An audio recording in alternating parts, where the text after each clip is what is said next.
Greetings, adventurers. It's DM Kurt.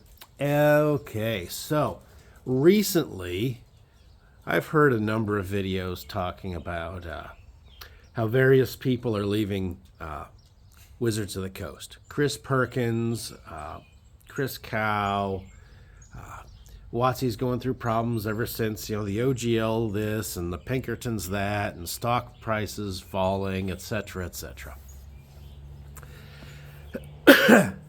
But where's this all going? What's the situation? As everybody says, Wizards of the Coast is just going down the drain. It's circling the drain, and everything's going terrible because they keep on making dumb decisions. The Sigil VTT went down. It's been canceled. They put however many $1 million into it, and of course, since they canceled the VTT project, they didn't need the people who were working on the VTT, so they fired all of them. And they fired a bunch of people right before last Christmas, to make the stock prices go up because, fire a bunch of people, you have fewer expenses, therefore your, profits are great. Yay. Well, your profits also depend on selling products. But, hey, who am I to say? So I've been thinking about this. What's the worst case scenario here? Is it Wizards of the Coast going out of business? Well, if that were to happen, they wouldn't be putting out new D&D books. However, all your existing books would still be out there. You would still probably have the print-on-demand and PDF sales from Drive-Thru RPG, because I'm sure that Hasbro would not want to just give up on that passive income. Just have it sit there and, people just buy through Drive-Thru RPG, whatever. So your existing books are still going to be available. And what's going to happen? Are they going to pull those? No. Your existing books that you have sitting on your bookshelf, are those going to go away? No, not a chance. But just thinking about it, and honestly, the worst case for D&D would be for Wizards of the Coast to just continue doing what they're doing. To continue putting out settings like they did with Spelljammer, where they put a bunch of, pastel colors on the front and then throw up a setting that they never get back to. Think of the Feywild from Wild Beyond the Witchlight. They never followed up on it. Just fire and forget. Matter of fact, as soon as the books hit the shelf, they quit even marketing for the thing. Okay, no follow-through. Incomplete. Spelljammer being an example of an incomplete book. You have Spelljammer named after the spell-jamming ships, and you have no ship-to-ship combat.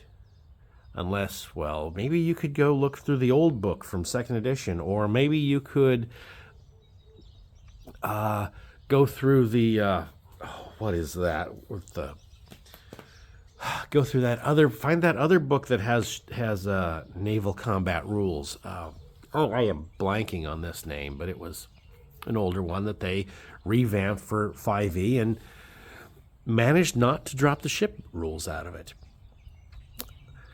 Takes place in a coastal town. Whatever. Anyway, no, just continue doing what you're doing. Put some pastel colors on something, slap it together, throw it out the door. Do things like,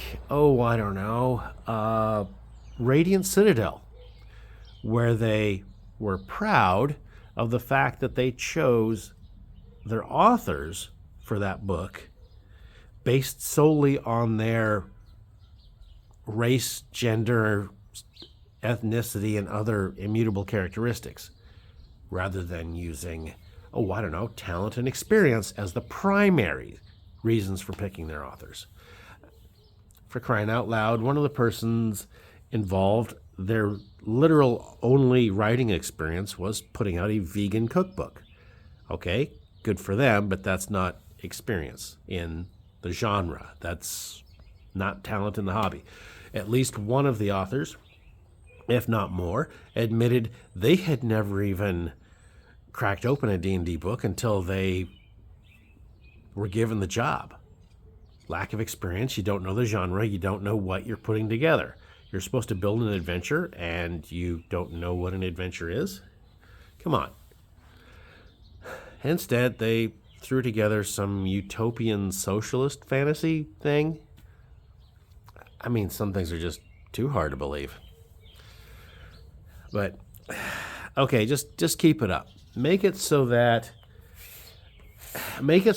your product, which is, you know, the 800-pound gorilla in the room at every RPG thing, is so cartoony and lame that you just make the entire hobby get a reputation for being cartoony and lame, and just no one's interested in it.